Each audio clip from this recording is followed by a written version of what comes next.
I'm Max Dalton, and in this video, I'll show you how to cancel your Apple TV Plus subscription on your Apple iPhone or iPad. Step 1. Open the Settings app on your iPhone or iPad. The Settings menu opens. Step 2. Tap the row featuring your Apple ID profile name and picture at the top of this screen. The Apple account screen is shown. Step 3. Tap Subscriptions. A list of the subscriptions associated with your Apple ID is displayed. Step 4. Tap your Apple TV Plus subscription in this list.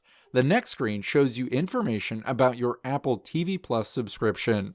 Step 5. Tap Cancel Subscription. The next screen asks if you're sure you want to cancel your Apple TV Plus subscription. Step 6. Tap Confirm. The next screen will confirm that you've canceled your Apple TV Plus subscription. Let me know if this video helped you out in the comments below. If you liked what you saw here, click the video links on the right side of the screen to check out another video. Or click the logo on the left side of the screen to check out my tutorial website at www.maxdalton.how.